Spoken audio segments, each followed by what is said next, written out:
C'est une honte. Bonjour à tous, j'espère que vous allez bien. Aujourd'hui on se retrouve pour cette toute nouvelle vidéo, la vidéo débrief du match entre Le Havre et l'OGC Nice. On va débriefer cette rencontre qui est scandaleuse du côté niçois et heureuse pour le hack, mais moi on est là pour parler de Nice plus particulièrement. Donc on va parler de Nice. Bon, je vais commencer à faire mon petit truc, mais avant de liker, abonnez-vous, voilà, comme d'habitude, vous connaissez, mais bon, c'est pas le plus important aujourd'hui. Bon, vous allez voir des photos du match défiler parce que je monte pas ma tête.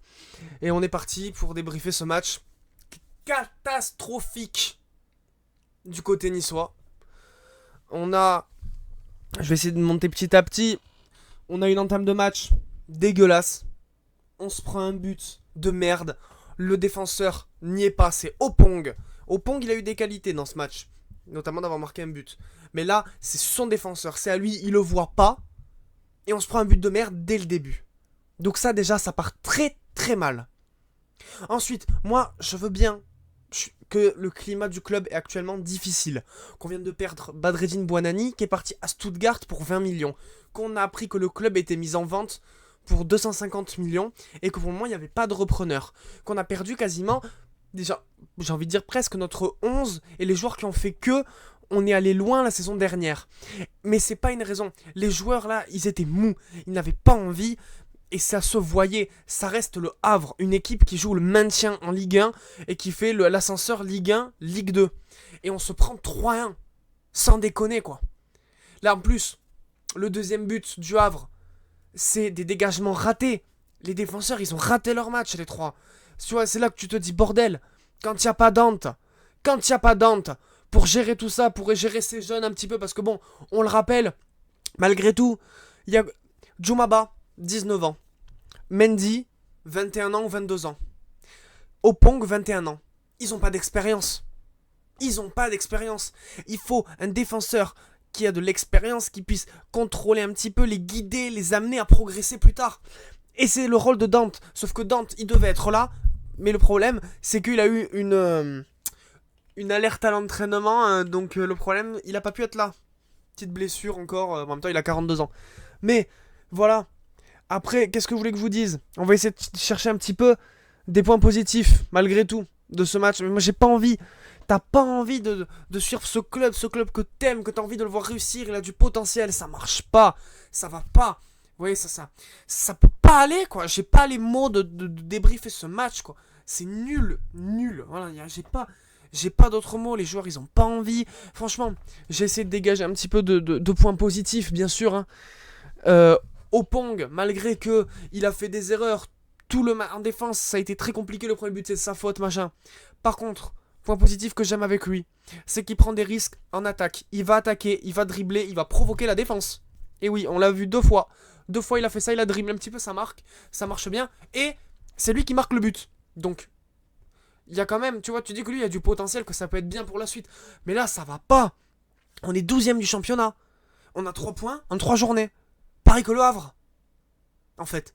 Là, tu joues pas. Non, mais là, avec tout ce qu'on a perdu, si on trouve pas un bon repreneur qui est capable de mettre des thunes et qui se met à fond dans le club, parce que Monsieur Radcliffe, Monsieur Radcliffe, figurez-vous que lui, il est avec son Manchester United, qui est nul, qui est encore plus nul que Nice, mais il s'en fout de Nice. Il a dit que Nice c'était ennuyant, que chaque fois qu'il m'a dit, il se faisait chier. Va te faire enculer. Si t'es pas content, casse-toi. Pardon, désolé, je suis un peu vulgaire, mais casse-toi. Va avec ton Manchester qui se fait éliminer par des peintres en Coupe d'Angleterre. Et laisse le club. Et 250 millions, c'est beaucoup trop cher. Beaucoup trop cher. Et les gens, ils le prendront pas. Sauf si c'est vraiment un gars saoudien de fou. Et j'aimerais bien. Franchement, moi, je suis pas forcément tout le temps pour que les Saoudiens, machin, je sais pas, qu'ils prennent, qu'après ça parte en couille avec le mercato, comme ils avaient fait Paris au début. Mais là, pour le coup, c'est le seul moyen presque de sauver notre club. Là, t'as l'Europa League qui arrive, on a tapé le groupe de la mort. Tu vas encore faire quoi? Encore faire mieux que l'année dernière? Avec cette performance-là, tu finis pas 35ème sur 36, tu finis 36 sur 36. Donc ça va pas. Ensuite, bon, coach Hez, il a dû gueuler à la mi-temps. Parce qu'ils se sont réveillés un petit peu après. Mais coach, il doit péter un câble, mais il aime ce club et je sais qu'il va rester et qu'il va tout faire pour y arriver. Le problème, c'est qu'on perd tout le monde. Louché, on a appris qu'il voulait quitter le club. Après un moment, il fait rentrer Klos. Klos, qui d'ailleurs a pas été bon. Hein. En même temps, Tu fais rentrer un gars qui devait partir à Leverkusen, que le transfert ne s'est pas fait, et par conséquent, il se retrouve à Nice qui voulait peut-être partir pour jouer la Coupe du Monde, et il se retrouve avec un club qui est dans la merde. Il avait pas envie. Il avait pas envie. Ses centres, ils étaient pas bons. Ses corners, ils étaient pas bons. Qu'est-ce que vous voulez que je vous dise?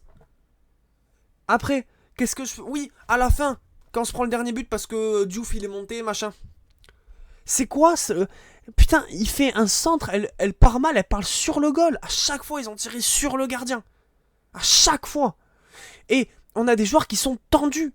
Ils sont tendus. Je reviens à la défense. Ils ont tous pris un jaune dans le match. On prend trop de jaunes. Djoumaba, il est sanguin. Le moindre truc, il part en couille. Il faut qu'il apprenne vraiment à se canaliser parce que ça va pas aller sinon. Ça ira pas. Ça va pas aller comme ça. On a Sanson qui revient de blessure, qui a fait une petite entrée. Bon, on l'a pas vu, hein, mais bon, c'est pas grave. Mais je sais pas moi. On a Juan Carlos qui fait 1 milliard de fautes. Juan Carlos, Kevin, enfin on s'en fout Carlos, là, l'espagnol. Lui, à chaque fois qu'il y a une action pour lui, il saute, il met la tête, il fait faute. Oh, gros. À un moment donné, qu'est-ce que tu veux dire de ça? Comment tu veux te sentir bien dans un climat de club qui est mauvais? Un climat de club qui ne va pas bien? Je sais pas.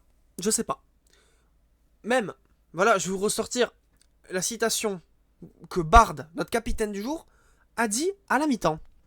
Je vais vous la ressortir tout de suite, regardez. Non mais nous, chez nous, on fait pas de cut. Je vais la chercher sur Nice Stadium Supporters qui font un taf incroyable. Les amis. Regardez. Alors, on va le choper tous ensemble. Parce que il a pas tort. Qu'est-ce que je vous dise? Il a raison, on n'est pas bon. Il a dit, on fait n'importe quoi. On n'a pas le droit de faire une mi-temps pareille. Et oui, on fait n'importe quoi. C'est ça, on fait n'importe quoi. T'as l'impression qu'ils ont plus du tout leur repère. T'as envie de leur dire, mais les gars, vous faites quoi là? Vous faites quoi? C'est fou. Donc là, malgré tout, les gars, je veux pas dire, hein, mais nous, les petits Niçois, qu'est-ce qui va nous arriver? Eh ben, on reçoit Nantes la semaine prochaine. Ben quoi? On reçoit Nantes la semaine prochaine. Nantes, c'est notre bête noire. Ils ont le même nombre de points que nous. Donc là, franchement, si on perd contre Nantes, qu'on fait match nul, on va commencer à s'inquiéter. Je vais vraiment commencer à m'inquiéter. Donc on verra bien ce que ça donne, hein. Aux dirigeants du club de se bouger le cul, de nous sortir une belle surprise au mercato, juste avant la fin du mercato, parce que c'est là, à la Abdi, tu vois, à la Abdi comme l'année dernière, c'était sympa, on s'était amusé, tu vois. Et voilà, que les blessés reviennent, parce que là, ça va plus rien ne va. Et puis on verra bien ce que ça donne, les gars. Donc aux supporters de Nice, bonne nuit, parce que ça va être compliqué, hein. Et moi, je vous souhaite quand même une bonne fin de journée. Portez-vous bien, les amis, hein.